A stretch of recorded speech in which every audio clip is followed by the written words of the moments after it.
Alô, guerreiros, vocês que abraçam os estudos com perspectiva de conquistar através do estudo uma vaga na universidade, uma vaga no nosso concurso público. Estamos aqui para levar mais uma aula para vocês. Mas não só esses, todos que gostam de ciências humanas. E vamos falar hoje de um movimento importantíssimo, um movimento filosófico que transformou a mentalidade da humanidade, que foi o iluminismo. Então vamos abordar as ideias iluministas e falar de alguns autores iluministas. Ao mesmo tempo, convidamos você para se inscrever em nosso canal no YouTube, Oficinas de Humanas, Professor Everol Libório. E que você também possa convidar alguém que você saiba que gosta de educação, de história, de geografia, de filosofia, de sociologia, de política, para se inscrever em nosso canal, porque é conhecendo os fatos históricos, conhecendo as ciências humanas, que a gente vai compreender melhor o Brasil e também a gente vai se tornar um profissional mais competente. E vai também estar mais preparado para passar no vestibular e para passar nos concursos públicos. Valeu, nossos guerreiros! Vamos à nossa aula de hoje com o tema Iluminismo.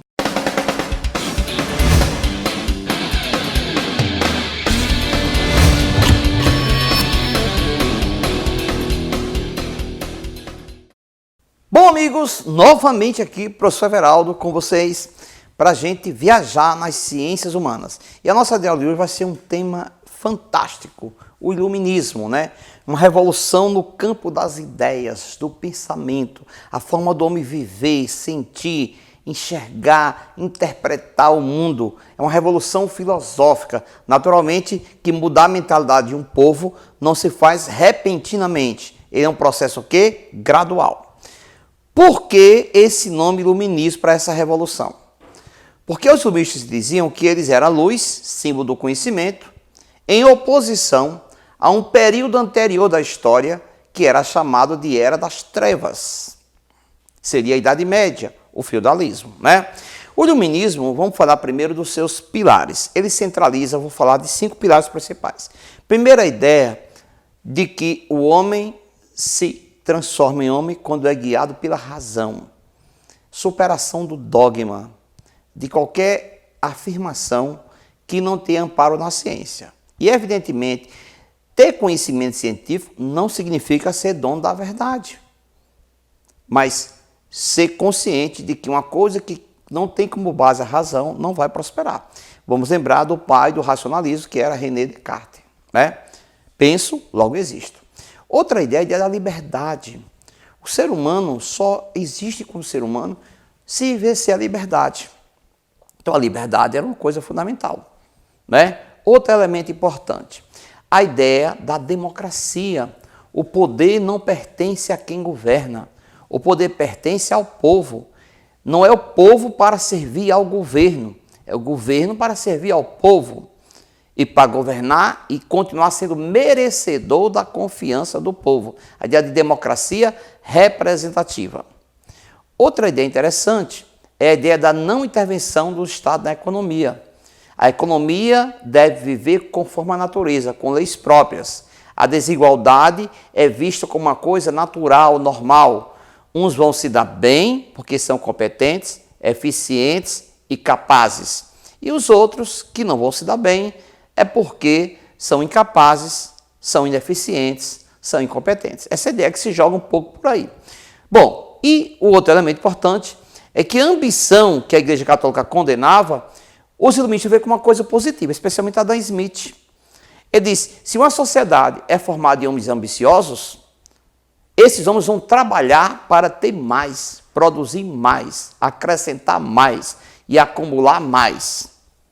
E a soma da riqueza produzida por cada indivíduo vai somar uma grande riqueza para toda a nação. Então os homens ambiciosos não deveriam ser censurados, deveriam ser estimulados, porque quando cada um se empenha em produzir mais, toda a nação ganha com isso. Essa é a visão iluminista do mundo, que é a visão capitalista, não é isso? Vamos agora falar de alguns pensadores. Primeiro, John Locke, inglês. O iluminismo teve força principalmente na França. Embora você tenha John Locke inglês, Adam Smith escocês, Mas John Locke, por que ele é o pai do iluminismo? Porque ele viveu no século XVII. Era o inglês. E o século iluminista é o século XVIII. John Locke cria a teoria de que se o governante traiu a confiança do povo, ele pode ser deposto pelo povo. A ideia do impeachment, que é aquele governante que transgrediu a lei, vem de John Locke. Não é isso? Então ele diz o seguinte: nós vivemos em sociedade. Quem protege a gente do arbítrio é a lei. Mas a lei só é legítima quando ela nasce da vontade da maioria. Ele diz assim, olha o que diz o pai do iluminismo. Ele tem muitas obras. Uma delas, segundo, trata sobre o governo civil, tratando da política.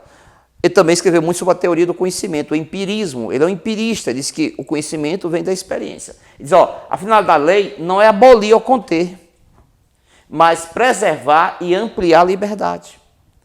Em todas as situações de seres criados aptos à lei, onde não há lei, não há liberdade. Então, o parâmetro, se eu posso ou não posso fazer alguma coisa, é a lei. E quando não se respeita a lei, não há sociedade. Agora, a lei é legítima quando nasce da vontade da maioria e não da vontade de uma só pessoa. Então, aquela ideia de Luís XIV que dizia, o Estado sou eu sou a lei, minha vontade é divina, eu fui escolhido por Deus, não serve. John Locke diz, o poder não vem de Deus, o poder vem dos homens. É o povo que dá o poder, e o povo tira o poder. John Locke, né? Vamos agora ver outro iluminista, Voltaire. Voltaire, francês, combateu muito os abusos do clero, defendeu o Estado laico. O que é Estado laico? É o Estado separado da igreja. É o Estado sem vínculo religioso. Por isso que ele foi muito combatido pelo clero, né? Voltaire era grande defensor da liberdade de expressão, da ideia de que o mundo ideal não é aquele que todos pensam igual. O mundo ideal é aquele em que as pessoas, mesmo tendo diferenças de ideias, consigam se respeitar. Não é isso? Essa é a ideia da liberdade, do pluralismo das diferenças, da não discriminação. Olha, diz assim, uma conduta irrepreensível consiste em manter cada um a sua dignidade sem prejudicar a liberdade alheia. Minha dignidade não pode consistir na ofensa à liberdade do outro, à dignidade do outro. Então é a ideia. Agora, essa é uma visão, né, do indivíduo como sucesso, do respeito ao indivíduo. Da lei como instrumento que protege a maioria do arbítrio dos poderosos do poder político, dos poderosos do poder o quê? Econômico. É isso que ele tem, essa ideia que é definida por ele. Bom, outro importante, Jean-Jacques Rousseau, escreveu uma obra fantástica, O Espírito das Leis. Rousseau diz o seguinte, primeiro vamos para a frase dele, ele diz assim, para que não se possa abusar do poder, é preciso que, pela disposição das coisas, o poder freie o poder. Então, o que é que ele inventa? Fantástica a ideia dele, né? Ele inventa o seguinte, eu não posso apostar que quem vai governar não vai abusar do poder. Eu não posso depender só da boa vontade dele.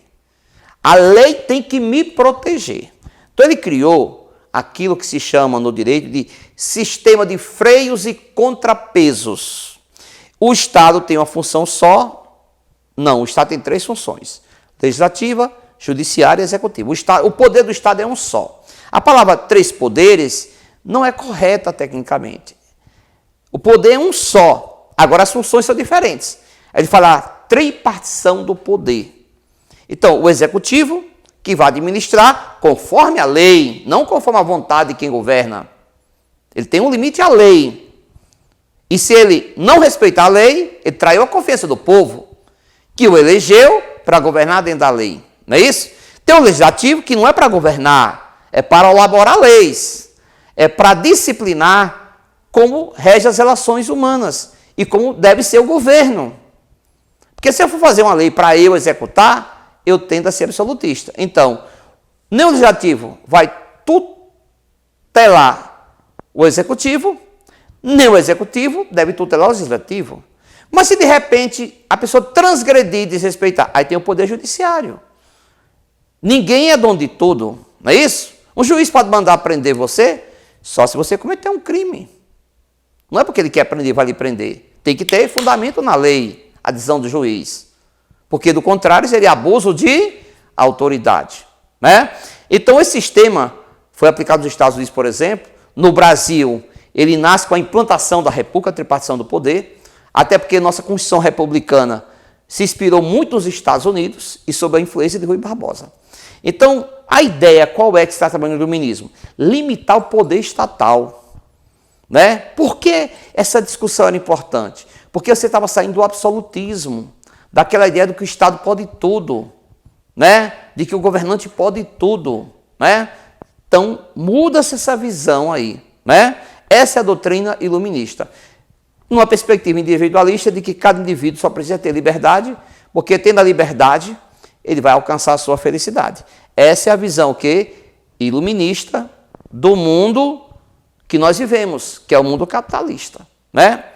Um outro teórico importante, Jean-Jacques Rousseau. Veja bem, um princípio iluminista é o princípio da igualdade jurídica. O que é igualdade jurídica? Todos são iguais perante a lei. Beleza? Ótimo. Por que foi importante afirmar isso? Porque na Idade Moderna, se você fosse nobre, só pelo fato de você ser nobre, você não pagava tributos. Os outros pagavam. Você era nobre, não pagava. Se você fosse nobre, você tinha direito a receber uma pensão do Estado. Só por ser nobre, tem direito a uma pensão do Estado. Então, isso é a desigualdade jurídica. O Luminis quer acabar com isso, né? A ideia da Declaração dos Direitos do Homem e Cidadão da Revolução Francesa diz o quê? Todos os homens nascem livres e iguais em dignidades e direitos.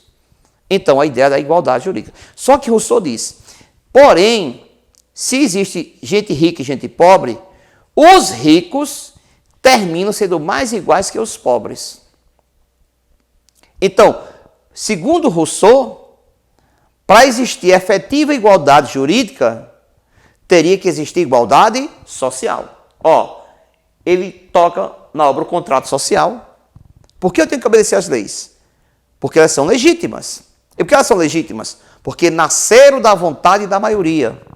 Se não nasceu da vontade da maioria, não é legítima. Ele diz assim, visto que o fundamento da propriedade é a utilidade, serve para quê?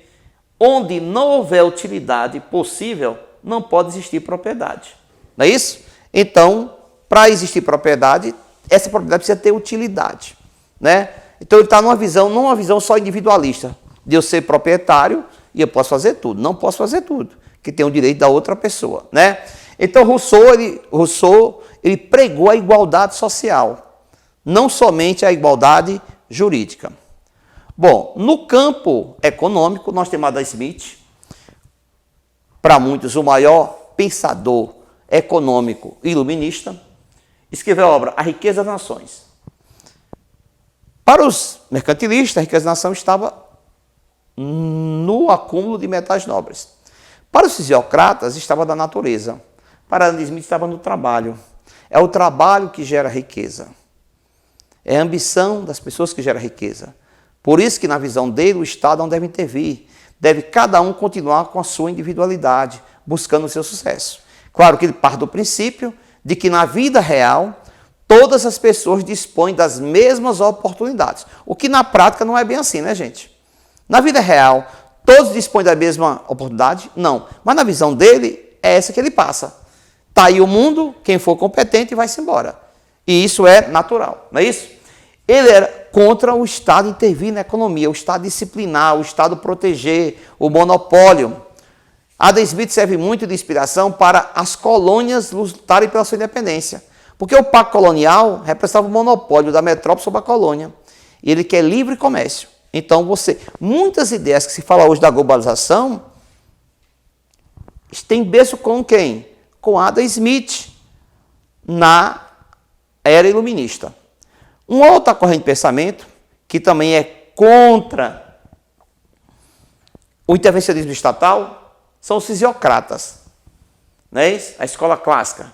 Ele diz assim, a riqueza da nação está na natureza. Então vamos se voltar para o campo. Isso é uma ideia, né? E os fisiocratas criaram a expressão. François Quesnard, Vicente Gournot são teóricos. A expressão laissez-faire, laissez-passer. Deixar fazer, deixar passar. Ou seja, a economia é como a natureza, ela vive da competitividade. Uns vão ter sucesso, outros não. Mas isso é visto como uma coisa normal, natural. Então a desigualdade se explica na visão deles pela incapacidade de alguns e o sucesso pela competência de outros. Essa é a visão iluminista de indivíduo, de felicidade e de sucesso, que influenciou a independência dos Estados Unidos, que influenciou a Revolução Francesa, que influenciou muitas lutas políticas do Brasil e que influencia o pensamento econômico do mundo na atualidade. Então, muito do que nós discutimos hoje, gente, tem como berço a doutrina iluminista. Valeu, meus guerreiros! Até o nosso próximo encontro. Sucesso para vocês!